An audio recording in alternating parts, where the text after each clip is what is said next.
So welcome to the last paper of alternative to practical. ये O levels का paper हम attempt करने जा रहे हैं and this is the 10th yearly we did. ठीक है, सो कैम्ब्रिज ओ लेवल्स मई जून 2023 P41 1 घंटे का पेपर है। And make sure HB pencil आप डायग्राम्स और ग्राफ के लिए इस्तेमाल करें। पेपर का 40 मार्क का पेपर है, 16 पेजेस है पेपर में। मेक श्योर कोई भी पेज मिसिंग या मिसप्रिंट ना हो। अगर ऐसा कुछ है, एग्जामिनर को आप फौरन, एग्जामिनर को तो नहीं, इन्विजिलेटर को इन्फॉर्म करें। नाउ बेटा, कह रहे हैं student investigate specific capacity, he puts 25 centimeter cube of water in a beaker. The thermometer shown in figure 1.1 shows temperature theta 1. बोला रिकॉर्ड टेम्परेचर थीटा 1। तो थीटा 1 क्या है बेटा? तो इन 17 है, सही है? नहीं, 18 है। देखो बेटा किस तरह, 15 16 17 18, सही है। तो 18 डिग्री सेल्सियस नहीं लिखना बेटा, यूनिट ऑलरेडी लिखे हुए। Teacher has placed some 50 gram mass in the boiling water. Each mass has been tied to a length of the string. Okay. तो बेटा क्या बोला है? बॉइलिंग वाटर में, गर्म पानी में उसने क्या किया है? मैस को डाला है, और मैस को आराम से पानी से बाहर निकाल ले, धागा बांधा हुआ है। सही है। The student takes the beaker of water where the masses are in boiling water. Okay. He uses the string to remove one mass in the from the boiling water and places it carefully in a beaker as shown in figure 1.2. बेटा पानी में एक beaker है, तो वो mess जो boiling water में रखा हुआ था, जो गर्म हो गया है, उस मैस को उठा के पानी में मौजूद बीकर में मौजूद पानी में डाल दिया। सही है। He returns to his work station and replaces the thermometer. और अब जो रीडिंग बता रहा है थर्मोमीटर, वो थीटा 2 है। तो थीटा 2 क्या आ रहा है बेटा हमारे पास? ये आ रहा है 26। थीटा 1 कितना था? 18। और थीटा 2 क्या है? 26। तो थीटा 2 माइनस थीटा 1 क्या हो जाएगा? 26 माइनस 18, यानी आपके पास आंसर आ जाएगा 8 degree Celsius. Two significant figures में आंसर लिखना होता है, इसलिए मैंने 8.0 किया है। Now ensure, remind, describe how to ensure that theta 2 is measured as accurately as possible. हम कैसे मेक श्योर करें कि थीटा 2 एक्यूरेटली मेजर किया गया हो? दो तरीके कार बताता हूँ। ठीक है। Give some time for thermometer reading to be stabilize. Thermometer की रीडिंग को कुछ टाइम दें कि वो स्टेबल हो जाए। या फिर avoid parallax error by keeping your eye perpendicular to the reading. Avoid parallax, ये तो बहुत अवामी जवाब है। Error by keeping your eye perpendicular to the reading.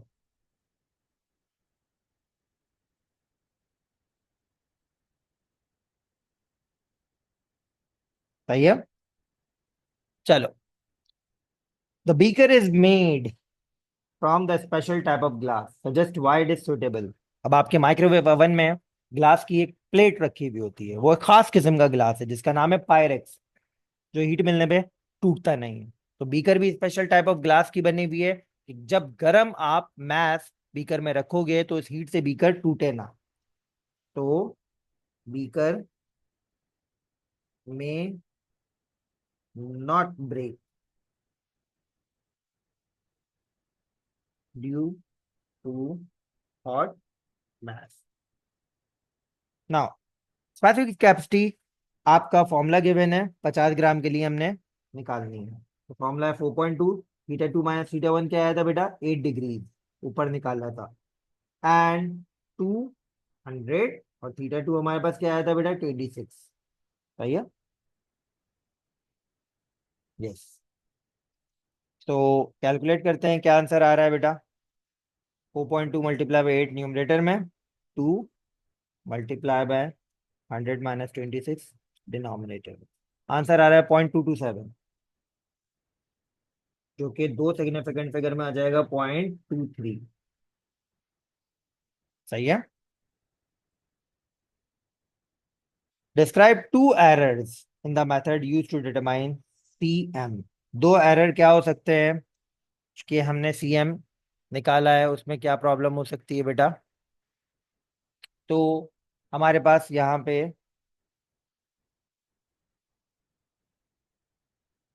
एक तो आप इनएक्यूरेसी की बात कर सकते हो, ठीक है बेटा, और टू सोर्सेज ऑफ एरर,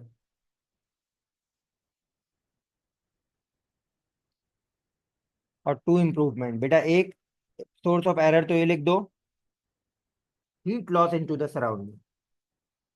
हमारे आंसर में एरर क्यों आ रहा है? क्योंकि अभी हम लोगों ने ऊपर हीट लॉस की बात ही नहीं की है। तो जब हीट लॉस सिर्फ और सिर्फ सराउंडिंग, आई मीन मैस पानी को थोड़ी कर रहा है, मैस सराउंडिंग को भी हीट लॉस कर रहा है, तो क्या बोलेंगे? पहला, heat loss in the surrounding.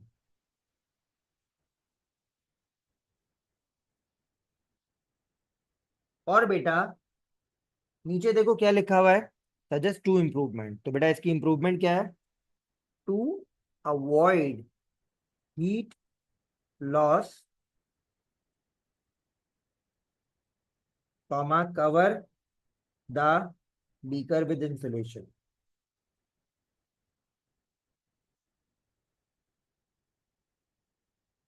ना दूसरा क्या मसला हो सकता है बेटा?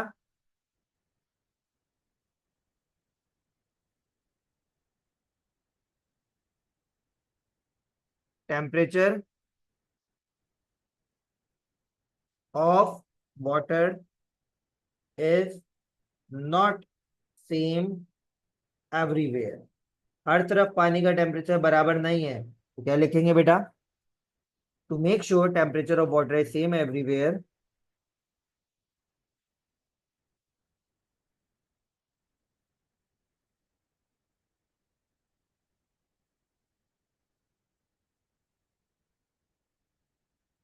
Comma measure, sorry, stir the water,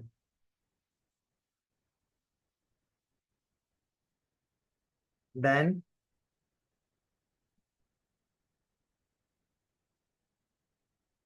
measure temperature.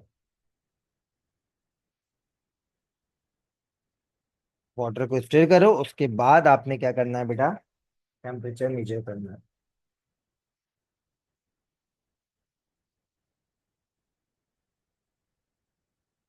सही है।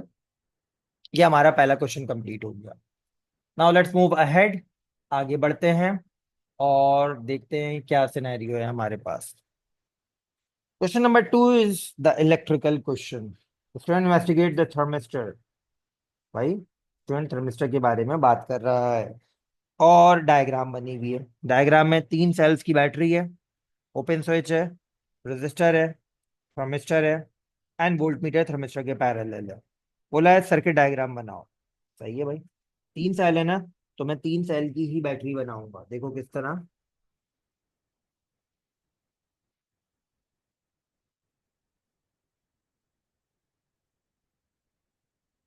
ठीक है, ये बैटरी बन गई। Open switch,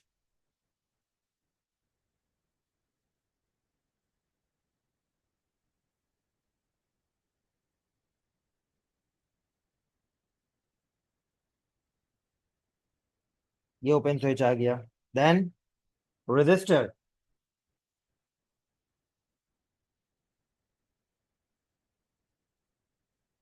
and then thermistor.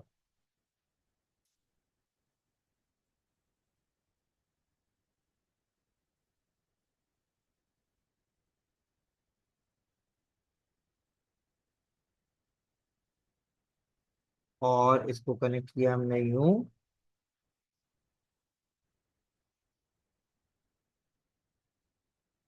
ठीक है। एंड वोल्ट मीटर कहाँ बनाया बेटा? थर्मिस्टर के पैरेलल।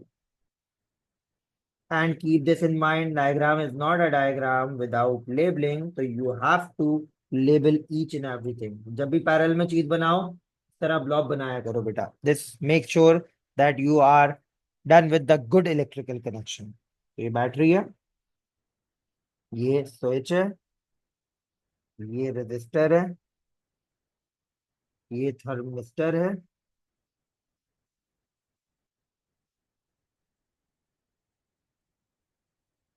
और ये है वोल्ट मीटर।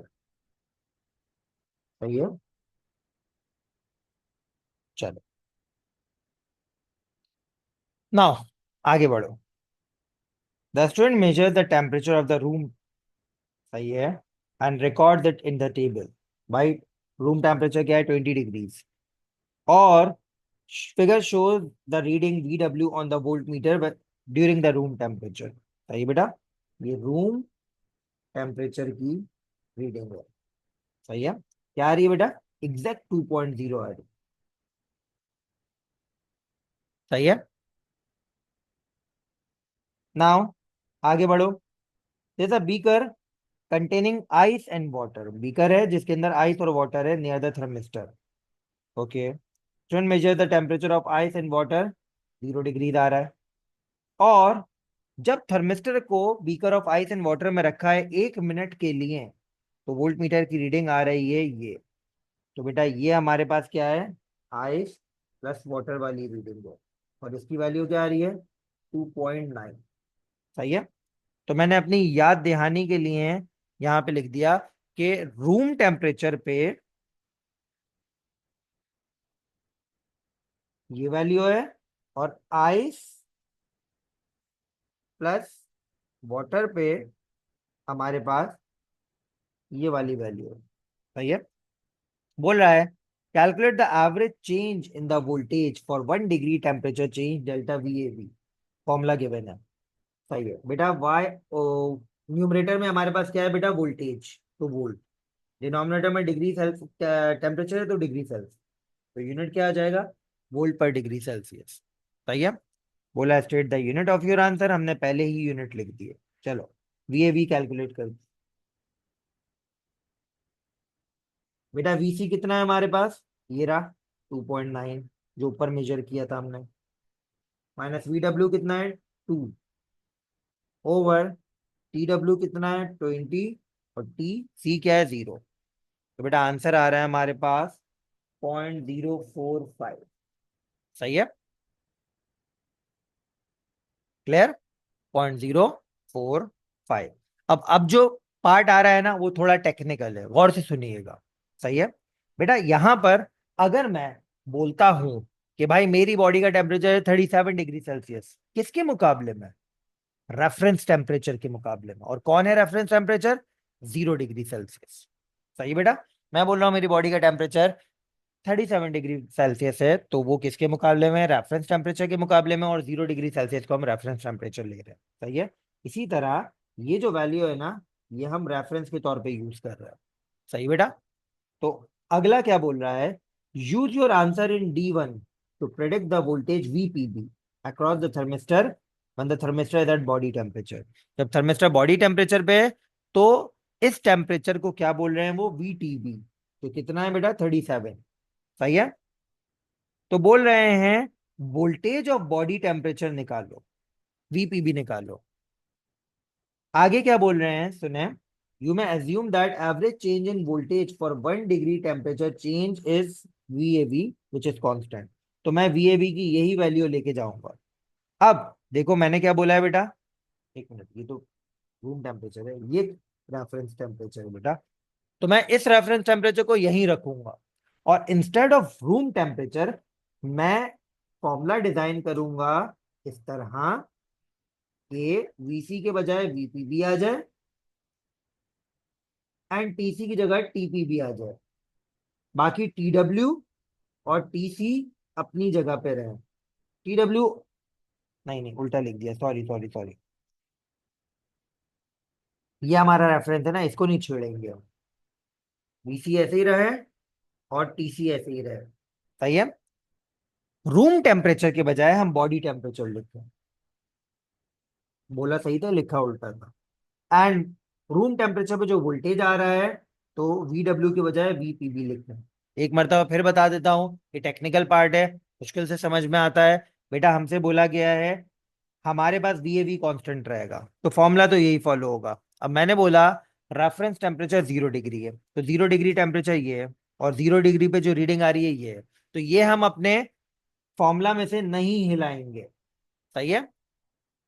रूम टेम्परेचर के बजाय हमने बॉडी टेम्परेचर रख दिया, और रूम टेम्परेचर की वोल्टेज रीडिंग के बजाय बॉडी टेम्परेचर की वोल्टेज रीडिंग रख दी, तो हमारे पास ये फॉर्मूला डिजाइन हो गया। सही बेटा। तो इन दैट वे हमने इस फॉर्मूला को डिजाइन किया, और ये देखें बेटा, तो अब क्या होगा देखें, वैल्यूज पुट करो। वी ए बी की वैल्यू क्या है, 0.045। वीसी कितना है, 2.9। वीपीबी निकालना है, अपॉन टीपीबी कितना है बेटा, 37, और टीसी क्या है, 0। बेटा 0.045 को मल्टीप्लाई कर दो 37 से, जो 37 माइनस 0 37 होगा, ऊपर जाके मल्टीप्लाई हो जाएगा। एंड 2.9 माइनस वीपीबी ऐसे ही रखा हुआ है। तो बेटा 0.045 मल्टीप्लाई बाय 37, 1.665। तो बेटा वीपीबी इधर जाके प्लस हो जाएगा, 2.9, 1.665 इधर जाके माइनस हो जाएगा, 1.235। तो आंसर क्या आ जाएगा बेटा, दो सिग्निफिकेंट फिगर में 1.2। एक मरतबा फिर सुन लो, क्योंकि मुझे मालूम है आप लोग इससे रिलेटेड सवाल पूछोगे। मैं एक मरतबा फिर बता रहा हूं, मैंने क्या किया बेटा, मैंने ऊपर वाले फॉर्मूला में सिर्फ टी डब्ल्यू की जगह टीपीबी लिख दिया, एंड वी डब्ल्यू की जगह वीपीबी लिख दिया। मैंने वीसी और टीसी को क्यों नहीं छेड़ा, क्योंकि 0 डिग्रीज की रीडिंग है, और 0 डिग्री हमारा रेफरेंस टेम्परेचर है। सही है। बाकी वैल्यूज पुट किया, सिंपल मैथमेटिक्स फॉलो किया, आंसर निकाला है। Now student told is told if the thermistor is held between the thumb and forefinger for 2 minutes, the reading of VAB will be same as predicted as VPB। क्या बोल रहे हैं बेटा, student बोल रहा है VAB बराबर हो सकता है VPB के, अगर बच्चा थर्मिस्टर को 2 मिनट के लिए अपनी फिंगर और थंब के दरमियान यूं होल्ड करके रखे। सही है। ये क्या कौन बोल रहा है बेटा, ये बच्चा बोल रहा है, बट जरूरी नहीं है बच्चा सही बोल रहा हो। अभी हम लिमिट ऑफ एक्सपेरिमेंटल एक्यूरेसी से चेक कर लेंगे। सही है। Now, two quantities are considered to be equal if they are within the limit of experimental accuracies with 10% of each other। सही है बेटा। ओके। तो बेटा VAB हमारे ये गिवन है। सही है। State whether the student result indicate that VPB and VAB are equal within the limit of experimental accuracy। Okay. बेटा VPB कितना आया था हमारा, 1.2, और VAB क्या है, 0.8। नहीं बेटा, नहीं होंगे, और कैलकुलेट करके दिखा देता हूं आपको। बेटा 1.2 प्लस 10% एंड 1.2 माइनस 10%। बेटा 1.2 का 10% क्या होगा, 0.12। तो ये क्या हो जाएगा बेटा, 1.32।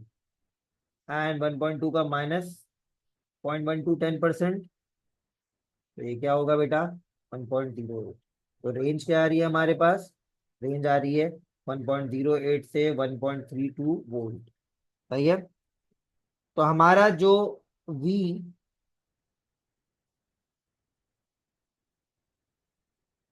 ए भी आया है, जो गिवन है हमें, वो कितना है बेटा, 0.8, which is not in to this range. ठीक है। ये 0.8 रेंज से बहुत दूर है, तो क्या बोलेंगे, no VAB and VPB are not equal as they are out of range of experimental accuracies. ठीक है बेटा। तो इस तरह आपने दूसरा सवाल भी कंप्लीट कर लिया।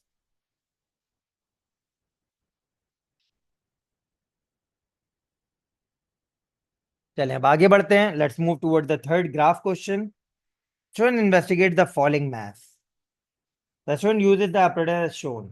ओके। तो बेटा हमने apparatus में क्या देख रहे हैं, हमने एक बेंच के ऊपर रिटॉर्ड स्टैंड रखा हुआ है, रिटॉर्ड स्टैंड गिर ना जाए, यहाँ पे हैवी मैथ रखा है, और एक पुली की मदद से मैथ हैंगर ए और बी को मूव करवाया जा रहा है।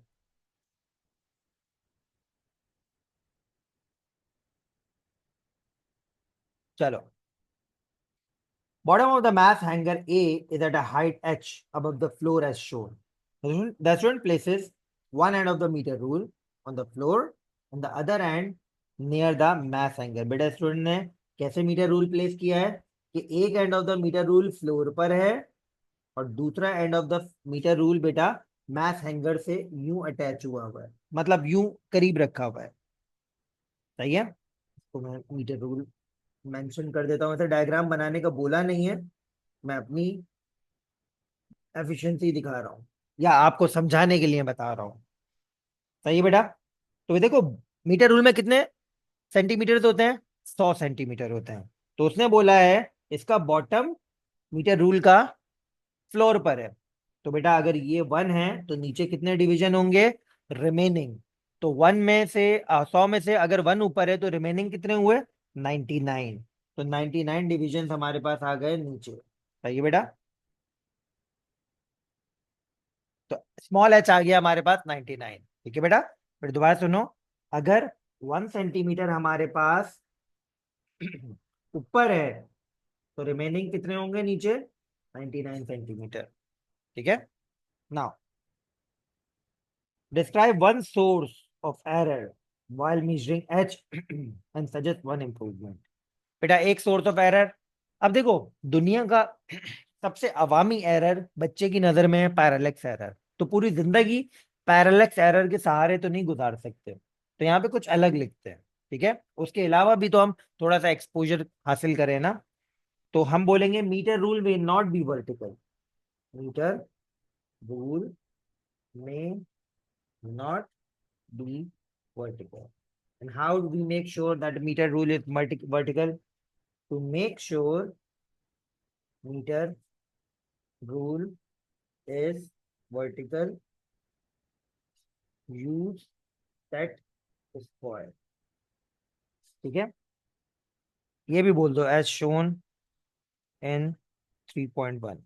3.1 फिगर में सेट स्क्वायर की प्लेसमेंट भी दिखा रहा हूँ, एग्जामिनर को खुश कर देते हैं आज।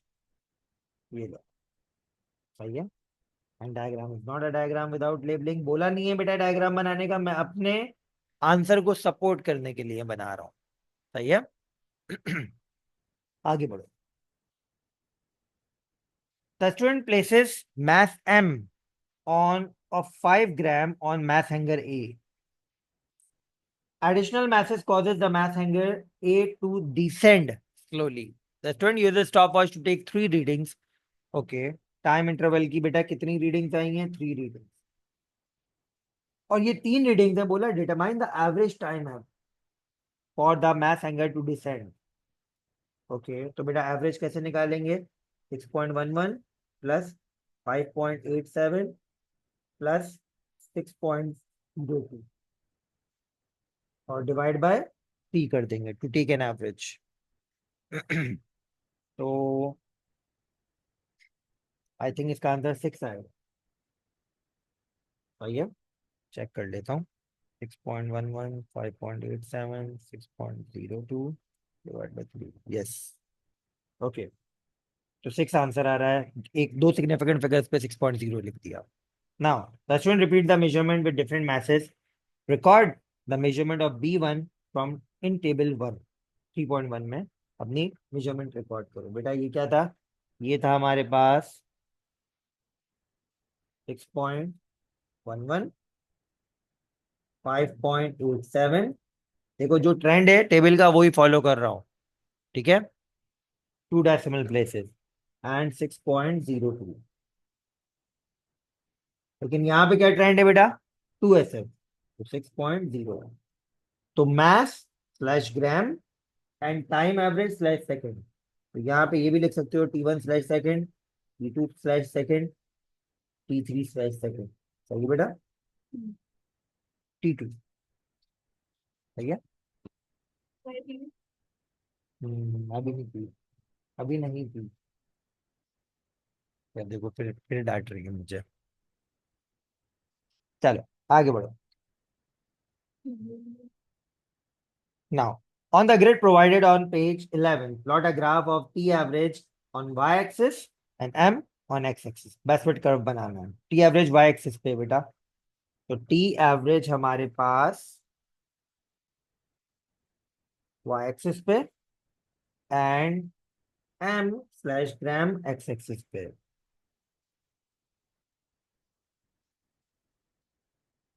चलो टेबल उठाते हैं बेटा।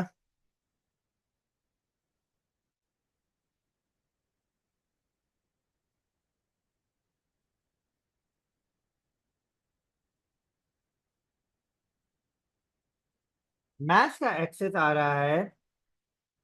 ओरिजिन के बारे में हमसे इसने कुछ नहीं बोला ना, start the graph from origin, तो हम आजाद पंछी हैं। सही है। तो बेटा हम अपने हिसाब से काम करते हैं। तो मैं 5 से स्टार्ट कर रहा हूँ। 5, 6, 7, 8, 9, 10, 11, 12, 13। सही बेटा। 5 से 13 पे जाना था हमें। एंड टी एवरेज का क्या है बेटा हमारे पास लिमिट? 2.2 से 6 तक। सही है। 2.2 से 6 तक। ओके। 6 तक। चलो कोशिश करते हैं। 0, 1, 2, 3, 4, 5, 6। सही बेटा। तो ये इस तरह हम लोगों ने प्रॉपर मैक्सिमम स्केल की यूटिलाइजेशन की। सही बेटा। कि 100% ऑफ द ग्राफ हम लोगों ने कवर कर लिया अपने स्केल से। सही है। वैसे आपने more than 50% of the graph cover करना होता है ना। बेटा अब मार्किंग करते हैं। बड़ा क्या कहते हैं, हमारे पास ग्राफ है, तो मैंने आपको एक निंजा टेक्निक क्या बताई थी, एक एक्सिस की जिम्मेदारी रूलर को दे दो। सही है। तो पहला क्या है हमारे पास? 5 पे हमने 6 प्लॉट करना है। तो 5 ये रहा और 6 ये रहा। तो पहला पॉइंट तो बहुत ही आसान था हमारा, ये आ गया पहला पॉइंट।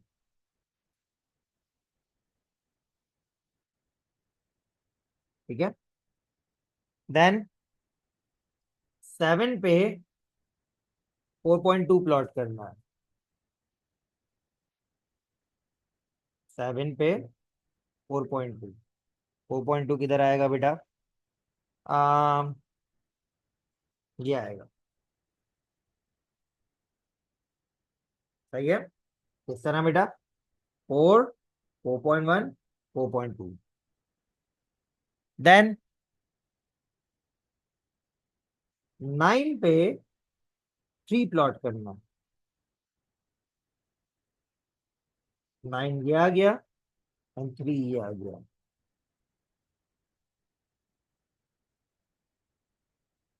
ठीक है। देन 11 पे 2.6 प्लॉट करना।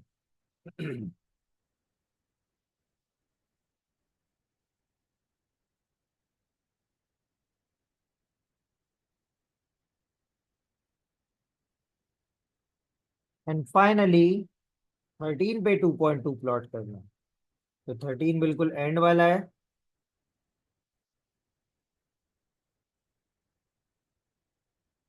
एंड 2.2 यहाँ पर आएगा। ठीक है। तो ये हमारे पास पॉइंट आ गए। अब हमसे क्या बोला गया है? बेस्टफिट कर्व बनाना। तो बेस्टफिट कर्व बनाना है हमें इस तरह है बेटा। मैंने आपको बेस्टफिट कर्व बनाने की क्या टेक्निक बताई थी? मैंने बोला था अपनी जो एल्बो है ना, उस एल्बो को पिवट के तौर पे रख के इस तरह फ्री हैंड ग्राफ बनाना। ठीक है। स्मूथ कर्व बनना चाहिए, जैसे मैंने यहाँ पे देखो स्मूथ कर्व बनाकर दिखाया है। स्मूथ कर्व बनना चाहिए, ज्वाइन ना हो यूं। सही है। स्मूथ बनना चाहिए। अब देखें हम यहाँ पे इसको वही तरीकेकार फॉलो करेंगे जो बेसमेंट लाइन बनाने के लिए करते हैं। या हमारा जो क्या नाम है उसका, कर्व है, वो बैलेंस दो। अगर एक पॉइंट ऊपर छूट रहा है तो एक पॉइंट नीचे छूट रहा है। चलो ये हो गया बैलेंस। देखो बेटा, ये वाला पॉइंट आ रहा है, ये ऊपर छूट रहा है, ये नीचे छूट रहा है, ये आ रहा है, ये आ रहा है। सही है। हमारा बेसमेंट कर्व बन गया। चलो आगे बढ़े। फिर बता दूं, ये आ रहा है, ये आ रहा है, ये आ रहा है, ये ऊपर छूट रहा है, ये नीचे छूट रहा है। ठीक है बेटा। तो बैलेंस लाइन होना लाजमी है, वरना आपको बेसमेंट लाइन के मार्क्स नहीं मिलेंगे। You may have got the scale labelling marks, labelling the axes, uniform scale mark, point plotting marks, 3 mark मिल जाएंगे। बट अगर आपकी लाइन बैलेंस नहीं है तो आपको बेसमेंट लाइन के या बेसमेंट कर्व के मार्क्स नहीं मिलेंगे। चले आगे बढ़े बेटा। स्टूडेंट अटैचेस प्रोपेलर, खत्म हो गया, नहीं ये रह गया। Describe the relationship between t average and m shown by the graph. बेटा क्या दिखाई दे रहा है, देखो, जब मैथ बढ़ रहा है तो टाइम क्या हो रहा है बेटा, कम हो रहा है। सही है। तो जब मैथ बढ़ रहा है टाइम कम हो रहा है, तो हम क्या बोलेंगे, as mass increases comma time average decreases. But this is against 2 marks. ठीक है। दूसरा मार्क किस चीज का है समझाता हूं। अब इस तरह के सिनेरियो में बच्चा गलती करता है, बोलता है भाई both are inversely proportional. No, inversely proportional की कंडीशन है, अगर एक चीज हाफ हो रही है तो दूसरी चीज डबल हो, ये कंडीशन है इनवर्सली प्रोपोर्शनल की। चलो देखते हैं बेटा। जब मैथ 6 था तो बेटा, जब टाइम 6 था तो मैथ था 5। सही है। मैंने टाइम को हाफ किया, तो टाइम का हाफ क्या होगा, 3। बेटा 3 पे क्या मेरे पास मैथ डबल हुआ, नहीं। मैथ 5 से डबल होके 10 पे जाना चाहिए था, जब हमारे पास टाइम 6 से हाफ होकर 3 पर आया है, तो they are not inversely proportional. तो दूसरा मार्क क्या है, they are not inversely proportional. सही है बेटा। ये हमारे 2 मार्क्स हो गए। And now we are only left with 1 question. वो करते हैं, Q&A करते हैं, उसके बाद घर घर खेलते हैं। चलो। Moving air from the propeller exerts force on the balance. Plan an experiment to investigate. क्या इन्वेस्टिगेट कर रहे हैं बेटा हम, force varies with the voltage of the power supply. यानी हम फोर्स वर्सेस वोल्टेज की प्लानिंग कर रहे हैं। जिस चीज की प्लानिंग कर रहे हो ना, साइड में लिख लिया करो, जिंदगी थोड़ी सी आसान हो जाएगी। सही है। ओके। तो बेटा एक रिटॉर्ड स्टैंड से आपने पंखा बांधा हुआ है। सही है। और पंखे की हवा जब इलेक्ट्रॉनिक बैलेंस पे पड़ रही है तो इलेक्ट्रॉनिक बैलेंस पे कोई रीडिंग आ रही है। सही है। अब मैं पंखे को ज्यादा वोल्टेज प्रोवाइड करूंगा तो क्या होगा बेटा, हमारे पास पावर, पंखे को ज्यादा वोल्टेज मिलेंगे तो उसकी स्पीड बढ़ेगी, यानी वो ज्यादा हवा नीचे फेंकेगा तो इलेक्ट्रॉनिक बैलेंस की रीडिंग चेंज होगी, बढ़ेगी। सही है। तो the following apparatus available, electronic motor है, इलेक्ट्रॉनिक बैलेंस है, पावर सप्लाई है, प्रोपेलर है, वोल्ट मीटर है। सही है। You can use the other apparatus and other materials that are used in the laboratory. In your plan, you should briefly explain how to carry out investigation. तो बेटा सुनो, मेरा method सुनो, मैं मेथड किस तरह कर रहा हूँ। अगर अभी मुझसे किसी ने सवाल पूछा ना, तो बेटा तुम लोगों के पेट में टक्कर पड़ेगी कि सर हेडिंग्स में लिखना जरूरी है, क्या हम ग्राफ में लिख सकते हैं। जी बेटा आप लिख सकते हैं। सही है। चलो, मेथड क्या है। सबसे पहले हमने क्या किया, सबसे पहले हमने सिनेरियो ये प्रॉपर किया कि place volt meter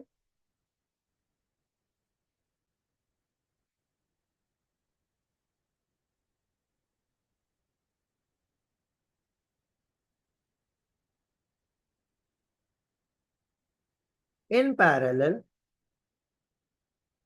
with the motor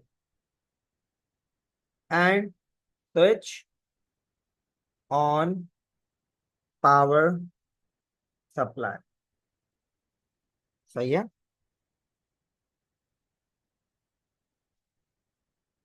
अच्छा अब देखो, पावर सप्लाई मुझे 0 से 12 वोल्ट तक चेंज कर रही है, यानी ये वेरिएबल पावर सप्लाई है। सही है। Measure volt metre reading. सही है।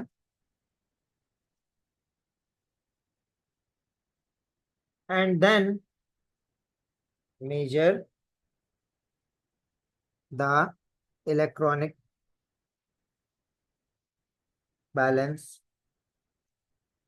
रीडिंग। सही है बेटा।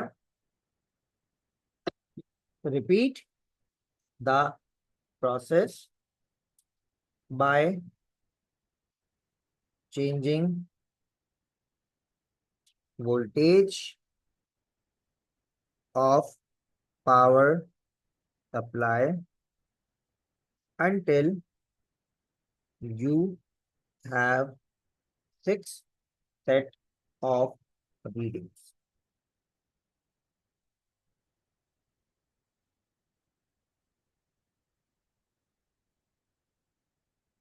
सही बेटा। ये मेथड हो गया हमारा। वोल्ट मीटर पैरेलल में लगाया मोटर के, स्विच ऑन की, पावर सप्लाई, वोल्ट मीटर की रीडिंग मेजर की, एंड उसी वक्त इलेक्ट्रॉनिक बैलेंस की रीडिंग मेजर की। ये प्रोसेस रिपीट किया वोल्ट मीटर की पावर पावर सप्लाई के वोल्टेज चेंज करके अंटिल हमारे पास 6 सेट ऑफ रीडिंग आ गए। तो पहला काम तो हमने फुलफिल कर दिया। दूसरा काम क्या है बेटा? की वेरिएबल टू कंट्रोल। क्या क्या चीजें हम कांस्टेंट रख सकते हैं? तो कंट्रोल वेरिएबल्स क्या हैं हमारे पास बेटा? एक, मैं height of the fan, height of the propeller fix कर सकता हूं। ठीक है। तो height of the propeller fix करके हम लोग ये काम कर सकते हैं, द हाइट ऑफ प्रोपेलर। और दूसरी चीज क्या हो सकती है बेटा हमारे पास?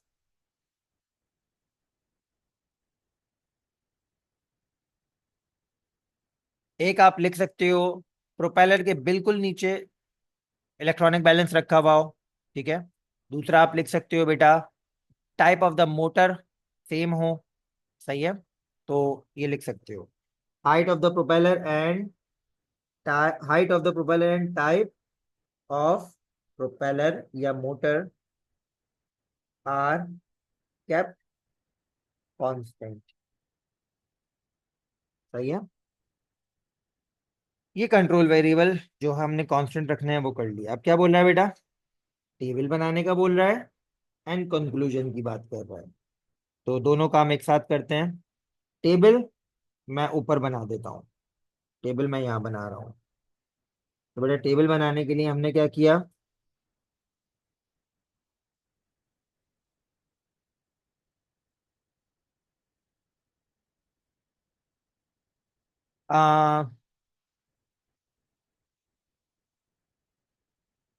इलेक्ट्रॉनिक बैलेंस रीडिंग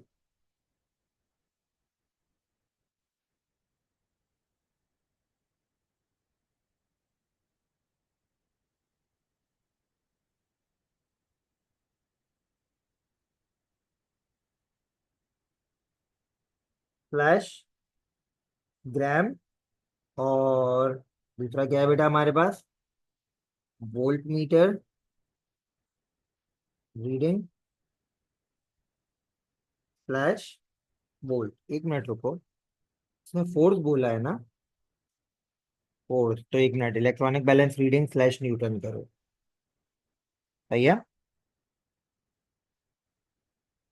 वो खैर उसको कन्वर्ट करना पड़ेगा। वैसे तो मैथ्स बताता है, लेकिन उसे कैलिब्रेट करना पड़ेगा कि वो वेट बताए या फोर्स बताए। तो ये टेबल हो गया हमारा। सही बेटा। एंड कंक्लूजन में हम ग्राफ बना देंगे।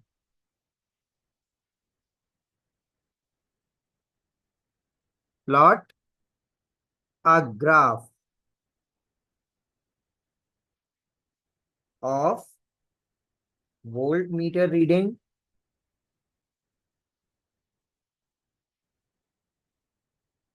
Versus electronic balance reading.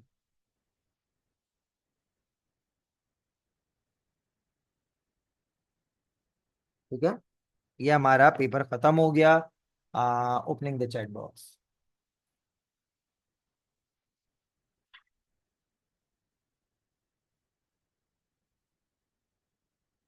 ठीक है बेटा। यस मुस्फिरा बिलाल, क्या सवाल है? अस्सलाम सर। वालेकुम अस्सलाम। सर मैं कह रही थी कि जो आपने रेफरेंस टेम्परेचर लिया था, तो वो आप 0 डिग्री मतलब ही क्यों लिया था? मतलब आप हम मतलब जब भी ऐसा कोई सवाल आता है, हम 0 degree as a reference temperature ले सकते हैं? जी। अच्छा। और सर ये जैसे अभी ये वाला सवाल आया था, ये थोड़ा सा ट्रिकी टाइप था, तो इसके मेथड को आप मतलब एक तरीके से कोई जनरल एक्सप्लेनेशन दे सकते हैं कि अगर कोई नई चीज उठकर आ जाए तो उसको किस तरीके से टैकल किया जाए? यार नई चीज उठकर आ जाए, आप सबसे पहले देखो अपने प्लानिंग के क्वेश्चन में आप क्या क्या मेजर कर सकते हो।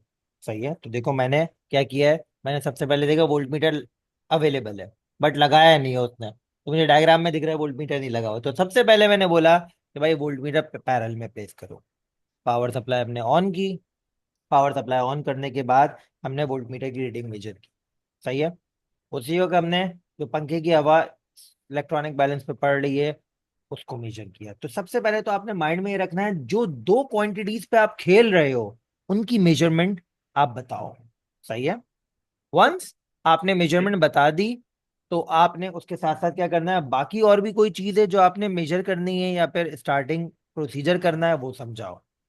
जब आपने एक पूरा सेट ऑफ रीडिंग समझा दिया, फिर बोल दो रिपीट करो जब तक आपके पास 6 सेट ऑफ रीडिंग हो जाए। और जो वेरिएबल है उसको चेंज करने की बात करो, जैसे मैंने बोला है repeat the process by changing voltage of power supply. सही है। Until you have 6 set of reading. ठीक है ठीक है बेटा। सर। और दूसरा ये था कि जो कांस्टेंट वेरिएबल रखे हुए हैं, कंट्रोल वेरिएबल सॉरी, तो इस पे मैं ये लिख सकती हूँ कि करंट को सेम रखा जाए हर, या करंट वोल्टेज चेंज बढ़ानी है? करोगे तो करंट चेंज होगा बेटा। ओम्स लॉ, करंट अच्छा। Directly proportional to voltage. सही sir. Thank you so much. Welcome. Yes Ali. अस्सलाम वालेकुम सर। वालेकुम सलाम। सर मैंने पूछना था कि जो आखिरी क्वेश्चन के अंदर उन्होंने अभी आपको लिस्ट दी हुई थी कि ये चीज़ें हमारे पास अवेलेबल है, तो मतलब ज़रूरी है कि इनमें से सारी चीज़ें हम लोग यूज़ करें या कुछ रह भी जाए तो मसला है नहीं है? सारी चीजें ये तो बेसिक हैं, ये तो यूज होंगी ही होंगी। उसके बाद वो एडिशनल बोल रहा है आप अपनी लेबोरेटरी में मौजूद जो कॉमन इंस्ट्रूमेंट हैं वो इस्तेमाल करना चाहते हैं तो कर सकते हैं। मतलब ये सारी तो मतलब अगर हमारी ये तो बेस एक्सप्लेनेशन में क्राइटेरिया है, ये तो यूज ये होंगी नहीं ही आ रहा तो होंगी। मतलब कुछ गड़बड़ है? हाँ, मतलब यकीनन ये सारी होंगी। ये सारी होंगी। Okay. Thank you sir. Welcome. Yes Muniba. अस्सलाम वालेकुम सर। वालेकुम अस्सलाम। सर आपकी जो लास्ट वाला क्वेश्चन है इसको एक दफ़ा और एक्सप्लेन कर सकते हैं? बेटा लास्ट वाले क्वेश्चन में मैंने सबसे पहले वोल्ट मीटर को पैरेलल में प्लेस किया प्रोपेलर के, सही है, या मोटर के, और पावर सप्लाई ऑन की। तो जैसे ही पावर सप्लाई ऑन होगी वोल्ट मीटर रीडिंग बताएगा। मैंने वोल्ट मीटर की रीडिंग मेजर की। पंखा खुल जाएगा तो पंखे की हवा इलेक्ट्रॉनिक बैलेंस पे पड़ेगी, तो साथ साथ मैंने इलेक्ट्रॉनिक बैलेंस की रीडिंग मेजर की। सही है। तो दो चीजें जिन्हें मैं कंपेयर कर रहा हूँ वो दोनों की मेजरमेंट आ गई। उसके बाद मैंने बोला रीडिंग रिपीट करें, different values of volt meter voltage change करके। कब तक? जब तक आपके पास 6 सेट ऑफ रीडिंग ना आ जाए। ठीक है। और सर दूसरा वो क्वेश्चन नंबर 2 का शुरू वाला पार्ट दिखा देंगे, मुझे लिखना था। क्वेश्चन नंबर 2 का शुरू वाला पार्ट। शुरू वाला पार्ट ये वाला। सर इससे नीचे। ये। हाँ बस चाहिए। अच्छा जी। यस एमन। अस्सलाम वालेकुम सर। वालेकुम सलाम। सर मैंने पूछना था जो वॉट मीटर और एमीटर की जो रीडिंग्स होती हैं, जो फाइंड करनी होती हैं, उनका यूनिट लिखना होता है साथ, अगर ना लिखा हो वहाँ पे? अगर ना लिखा हुआ हो तो लिखना है। कोई भी यूनिट अगर ना लिखा हुआ हो ना आप लिखें। Okay sir. और सर मैंने पूछना था, अगर एक पार्ट के अंदर उन्होंने कहा है कि इसे लाइक 1 ग्राम, मतलब अगर कंप्लीट उसमें कर दें वो पॉइंट्स में वैल्यू, और दूसरे पार्ट के अंदर हमें उसी वैल्यू को लाइक एक फॉर्मूला में यूज करना हो, तो हम वो राउंडेड ऑफ वैल्यू यूज करेंगे या जो मतलब? नहीं, जो राउंड ऑफ नहीं है आंसर वो यूज करेंगे। आपने मेरी वर्किंग में नोट किया होगा, हमेशा मैं पहले रॉ आंसर लिखता हूँ और फिर उसे राउंड ऑफ करता हूँ। मैं रॉ आंसर इसलिए लिखता हूँ क्योंकि अगर आगे ये आंसर इस्तेमाल हो रहा है कैलकुलेशन में तो मैं रॉ वैल्यू लिखूं, राउंडेड ऑफ वैल्यू नहीं लिखूं। जस्ट इमेजिन आपने राउंडेड ऑफ वैल्यू लिखी, कैलकुलेशन की, और फिर जो आंसर है उसे भी राउंड ऑफ कर दिया, तो आपका आंसर 2 मरतबा राउंड ऑफ हो गया, which will be okay sir, thank you. Yes Aamna. Sir अस्सलाम वालेकुम सर, मेरे दो क्वेश्चन थे। एक तो एक तो वो था हीट लॉस कैसे प्रिवेंट करते हैं, तो उसमें हम लेगिंग का लिख सकते हैं कि लेगिंग कर लेगिंग दें। का लिख सकते हैं, लिड लगा सकते हैं। एंड सेकंड क्वेश्चन ये था कि जैसे कि अभी ये इन्वेस्टिगेशन वाला था, तो इसमें एक तो फोर्स की उन्होंने बात की, तो फिर ये इतना दिमाग चलाना था कि फोर्स का क्या मतलब है। नहीं बेटा, फोर्स दिमाग नहीं चलाया, तो उसने बात देखें किस तरह बताई है। उसने बोला है क्या, हाउ दिस फोर्स प्रोपेलर, बताया ना, propeller exerts force on the balance. पंखा जब चल रहा है तो हवा लग रही है, वो हवा फोर्स एक्सर्ट कर रही है। बोला इस फोर्स को वोल्टमीटर की रीडिंग से कंपेयर कर लो।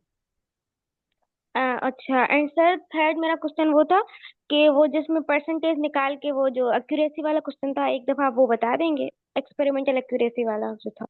बेटा वो हमेशा एक ही तरीके से होता है सवाल, उसमें कोई बड़ी चीज नहीं होती। आप कोई भी एक वैल्यू उठाओ, जैसे मैंने यहाँ पे, मैं दो चीजों को कंपेयर कर रहा हूँ, मैं इन दोनों को कंपेयर कर रहा हूँ, सही है बेटा। तो अभी मैंने इसको उठाया है, आप इसको भी उठा सकते हो, सही है। 0.8 का प्लस 10%, 0.08, 0.8 का माइनस 10%, 0.08, सही है। इससे मुझे क्या मिलेगा, अपर वैल्यू मिलेगी, और इससे मुझे क्या मिलेगा, लोअर वैल्यू मिलेगी। तो मुझे क्या मिल जाएगी, एक रेंज। अगर उस रेंज में दूसरा आंसर आ रहा है तो दो बोथ आर इक्वल, सही है। Okay, thank you sir. Yes Abdul Rahman, can we include a diagram if not asked. ना करें हाशिर, अगर नहीं बोला है डायग्राम को तो ना करें। अस्सलाम वालेकुम sir, in the range of accuracy can we do 1.2 multiply by 0.9 और 10%? नहीं बेटा, न की जईम, हम जईम 10% ही करेंगे। 1.2 का 10% 0.9 थोड़ी होता है, 1.2 का 10% होता है 0.12, सही है ना। सर फोर्स की समझ नहीं आई, वो पूछ लिया हमने आपने। The last question, don't be use the formula W/mg to convert the reading of. नहीं बेटा, W/mg हवा का वेट मेजर थोड़ी कर रहे हो आप बस रीडिंग जो बैलेंस पे आ रही है वो बता रहे हो। या कर सकते हैं मैथ्स जितना टकरा रहा है, लेकिन उसने ऐसा बोला नहीं है, सही है। Where can I get this the PDF you showed in the first class. हफ्ता खुर्रम, आपके ड्राइव पर वर्कशॉप 2025 का एक फोल्डर है, उसमें दुनिया जमाने का सामान मौजूद है। There are two question, Daim का सवाल है, तो please answer both. Okay, some of the meter ruling lines may be faded out, so measurement may be wrong, so the improvement would be use the ruler that has strong ruling lines, right? This could be the error, हो सकता है। या फिर आप एक काम ये भी कर सकते हो, जहां से लाइन फेड नहीं हो रही है, फॉर एग्जाम्पल 1 till 5 फेड हुई भी है, आप 6 से मेजरमेंट शुरू कर दो, सही है। और 6 से आगे जितना बढ़ रहा है, 6 से आप 9 तक गए हो तो 3 सेंटीमीटर आपने मेजर किया है, सही है। But the parallel error still possible. हाँ हाँ, पैरेलल एरर तो भाई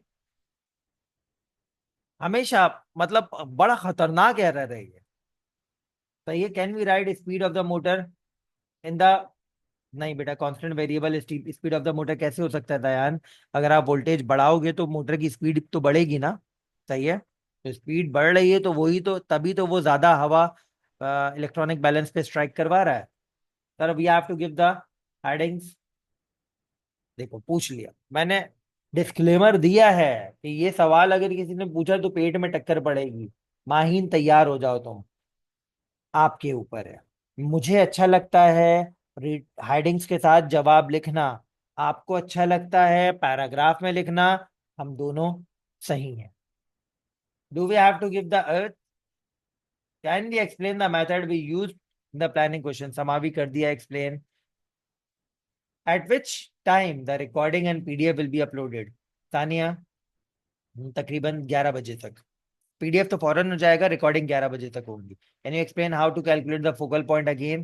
बेटा फोकल पॉइंट को मेजर करना, हाँ बेटा, फोकल पॉइंट आप parallel rays of light Hafsa lens पे स्ट्राइक करवाओ, जहां पे वो तमाम parallel rays of light intersect कर रही हैं, वो फोकल पॉइंट है, सही है।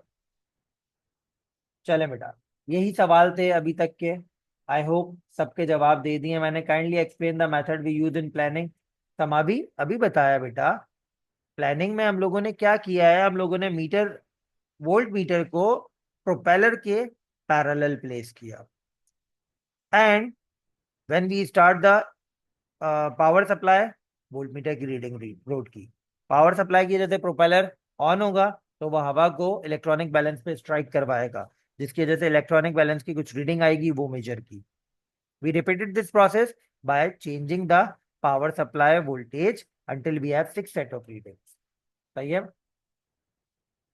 सर? एडिंग लिखनी है प्लानिंग वाले सवाल में। I was doing the graph. Okay जी सही।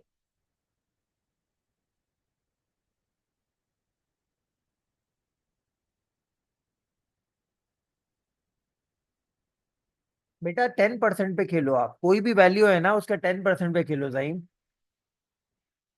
हाँ हाँ, अभी बेटा आपके ग्रुप पे विश्वास लक वाला मैसेज आने वाला है। I was doing graph where it is set draw best fit line and the point where it a curve shape. तो नहीं बेटा, बेस्ट फिट लाइन आएगी तो बेस्ट फिट लाइन बोलेगा अब वो न्यू पेपर में, और बेस्ट फिट कर्व होगा तो बेस्ट फिट कर्व बोलेगा। हफ्ता खुर्रम, ये सब कुछ आपकी ड्राइव पे अवेलेबल है, kindly go to the drive. हाँ यही वाली फाइल है। ओके इंशाल्लाह इंशाल्लाह। चलो बेटा, यस अब्दुल रहमान अतीक।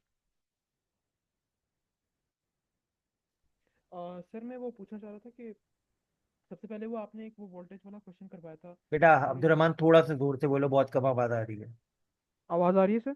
जी सर वो आप एक वो सवाल करवा रहे थे पीछे, वो उसके अंदर आपने एवरेज लिया था शायद, यहाँ वो मतलब आपने बोला था कि वो रिपीट करेंगे आप, तो वो एक दफ़ा फिर से करवा सकते हैं मुझे कौन समझ सा बेटा? ये वाला, ये ये वाला? वाला, ये वाला, ये तो ये बेटा वाला मैंने सर। 3-4 मरतबा रिपीट किया है, क्योंकि मुझे मालूम था इससे रिलेटेड सवाल आएंगे। मैंने बोला ये जो मुझे फॉर्मूला गिवन है, मैंने इसी फॉर्मूला को यूटिलाइज किया है। बस फर्क क्या अच्छा किया है बेटा, delta V A V equals to TCVC constant कर दिया है, क्योंकि टीसीवीसी क्या है बेटा, temperature of 0 degree and voltage at 0 degree. तो इसको रेफरेंस कंसीडर किया। Now T W V W क्या है, रूम टेम्परेचर की रीडिंग्स। अब इंस्टेड ऑफ रूम टेम्परेचर की रीडिंग हमने बॉडी टेम्परेचर की रीडिंग रख दी है। सही है, बस मैंने इतना किया है, और दैट इज हाउ मैंने कैलकुलेशन करके ये वैल्यू फाइंड आउट की। सही है। ओके। और सर वो एक मतलब मैं फरवरी नहीं 2022 के 61 कर रहा था मैं कुछ दिन पहले, मतलब अभी थोड़े घंटे ही पहले। तो मतलब उसके अंदर एक सवाल था जिसके अंदर उन्होंने पूछा हुआ था कि आप how will you find out कि दी मतलब जो आपने उन्होंने रूलर बैलेंस किया था on top of a pivot, तो उन्होंने पूछा था कि how will you find out that the pivot is in the most balance position. Pivot is the most balance position बेटा। रूल को पिवट जहां पे रखा हुआ है ना, वहां से उठाओ और उसी पोजीशन पे अपनी फिंगर रखो। सही है, अगर आपका मीटर रूल उस आपकी फिंगर पे बैलेंस हो रहा है, दैट मीन्स वो पिवट सही पोजीशन पे रखा हुआ है। अच्छा ओके ओके ओके। अच्छा जी, I okay want to sir. Confirm that axes labelling pencil से होगी बेटा। Sir for curve to find out the gradient tangent बनाते हैं। यस सैफ, दुआओं में याद रखिएगा। बिल्कुल बेटा, I can't really find it. हफ्ता मुझे व्हाट्सएप पे मैसेज करो, मतलब at the end of the day 11th hour पे इस तरह की बातें मुझे समझ नहीं आती हैं, आप मुझे व्हाट्सएप पे मैसेज करो। पूरी की पूरी ड्राइव का एक्सेस आप लोगों को गिवन है यार। चले, ख्याल रखिएगा, दुआओं में याद रखिएगा। अल्लाह हाफ़िज़। एक्सेप्ट हो जाएगा Mustafa, you have to label the axes with pen, pencil से करना बेटा।